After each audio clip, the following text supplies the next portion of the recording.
Om Swastiastu.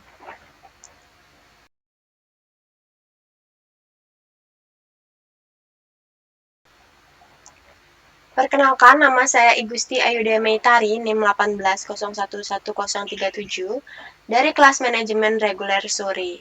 Nah, pada kesempatan kali ini saya akan mempresentasikan usulan proyek penelitian saya yang berjudul Melirik Strategi Pemasaran Kerajinan Tenun Sutra Karangbuncing Jeneng Dalem pada masa pandemi COVID-19. Adapun pokok bahasan yang akan saya bahas, yang pertama yaitu latar belakang, yang kedua rumusan masalah, yang ketiga tujuan penelitian, yang keempat kajian pustaka, yang kelima kerangka pemikiran, dan yang terakhir yaitu metode penelitian. Yang pertama yang akan kita bahas yaitu yang pertama latar belakang. Pada era sekarang, adanya kesamaan produk usaha menyebabkan terjadinya persaingan. Pandemi COVID-19 mempengaruhi keadaan industri kerajinan tenun sutra Karangbuncing yang membuat pemilik usaha memikirkan strategi pemasaran yang akan digunakan. Dalam strategi pemasaran terdapat istilah bauran pemasaran atau marketing mix yang dikenal dengan istilah 4P, yaitu product, price, place, and promotion. Nah, kegiatan pemasaran yang sebelumnya bersifat konvensional kini selama pandemik kurang efektif digunakan. Karena sejak pandemik berlangsung, terdapat penurunan penjualan pada tahun 2020, yaitu sebanyak 20%, dan di tahun 2021 penurunan hingga 40%. Perancangan strategi pemasaran masih memerlukan penelitian untuk menganalisis strategi pemasaran yang tepat diterapkan oleh pemilik usaha tenun di desa Jeneng Dalem. Selanjutnya yaitu rumusan masalah. Yang pertama, bagaimana strategi pemasaran kerajinan tenun sebelum pandemi dan pada masa pandemi. Yang kedua, strategi pemasaran apakah yang paling efektif di masa pandemi. Selanjutnya yaitu tujuan penelitian. Yang pertama, untuk mengetahui strategi pemasaran kerajinan tenun sebelum pandemik dan pada masa pandemi. Yang kedua, untuk mengetahui strategi pemasaran yang efektif di masa pandemi. Baik, selanjutnya yaitu manfaat penelitian. Yang pertama, bagi tenun sutra Karangbuncing.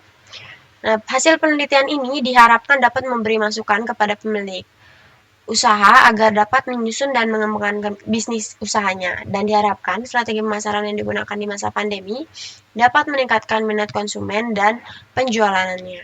Yang kedua, bagi mahasiswa, yaitu agar nantinya penelitian ini dapat digunakan sebagai referensi untuk memperoleh informasi strategi pemasaran yang tepat digunakan pada masa pandemi. Selanjutnya yaitu kajian pustaka. Menurut Kotler dan Armstrong 2012, strategi pemasaran adalah pendekatan produk yang akan digunakan oleh unit bisnis dalam mencapai sasaran yang telah ditetapkan lebih dulu, yang dimana di dalamnya tercantum keputusan-keputusan pokok mengenai target pasar, penempatan produk di pasar, bauran pemasaran, dan tingkat biaya pemasaran.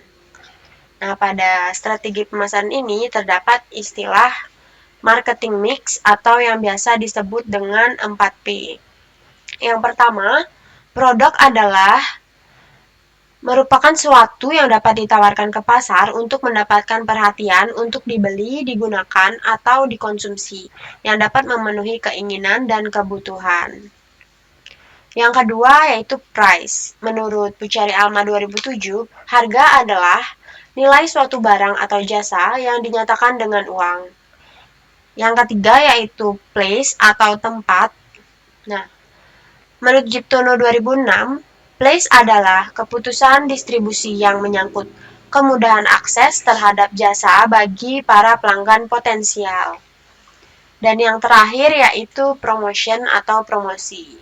Menurut Alma dalam Syardiansah 2017 merupakan suatu bentuk komunikasi pemasaran yang berusaha menyebarkan informasi, mempengaruhi dan atau mengingatkan pasar sasaran atau perusahaan dan produk agar bersedia menerima, membeli, dan loyal pada produk yang ditawarkan perusahaan yang bersangkutan.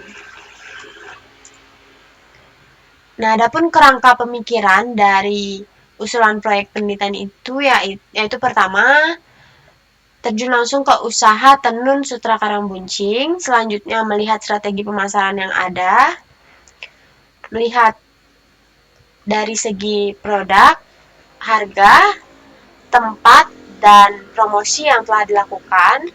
Selanjutnya menganalisis menggunakan analisis SWOT, sehingga nantinya diketahui bagaimana kemampuan strategi pemasaran diterapkan pada tenun sutra karangbuncing. Selanjutnya metode penelitian. Nah, lokasi penelitian yang dilakukan yaitu di Desa Jeneng Dalem. Alasan penulis memilih Desa Jeneng Dalem karena di desa ini terdapat banyak masyarakat yang memiliki potensi dalam menenun dan banyak pengrajin yang dapat menghasilkan kain tenunan. Nah, salah satunya yaitu tenun sutra karangbuncing ini.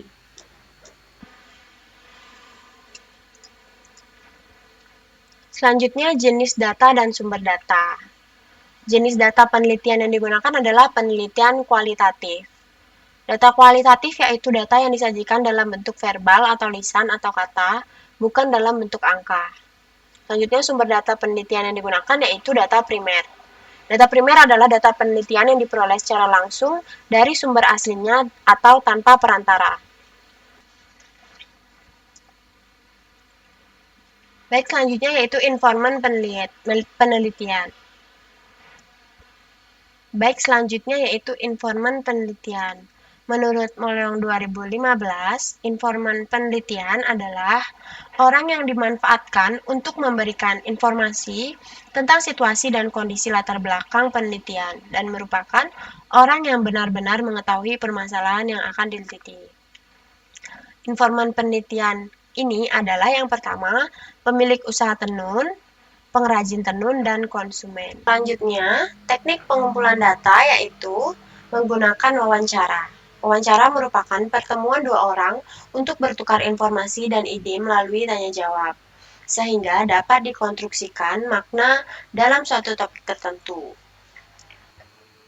Selanjutnya, teknik pemeriksaan data dan keabsahan data yaitu menggunakan teknik triangulasi, sehingga data yang ditriangulasikan yaitu data hasil dari wawancara. Selanjutnya teknik analisis data menggunakan metode alur dengan mereduksi informasi, penampilan data, selanjutnya menarik kesimpulan. Selanjutnya yaitu analisis SWOT. Analisis SWOT merupakan proses identifikasi berbagai faktor yang dilakukan secara tertata atau sistematis untuk membuat strategi perusahaan. Adapun analisa yang dilakukan berdasarkan akal sehat atau logika yang dapat memberikan kekuatan maksimal yaitu pertama strength. Melakukan analisa pada kekuatan produk yaitu pada kualitas kain tenun Desa Jeneng Dalem. Yang kedua weaknesses yaitu melakukan analisa atas kelemahan yang terdapat pada usaha tenun baik dari segi produk dan strategi usaha. Yang ketiga yaitu opportunities, melakukan analisa pada peluang pasar sehingga penjual tenun dapat menentukan strategi pemasaran yang tepat. Yang terakhir yaitu threats, menganalisa pemilik usaha tenun melakukan upaya untuk dapat mencegah munculnya serangan pesaing dan bertahan di pasaran. Baik, sekian presentasi dari saya tutup dengan para mesanti.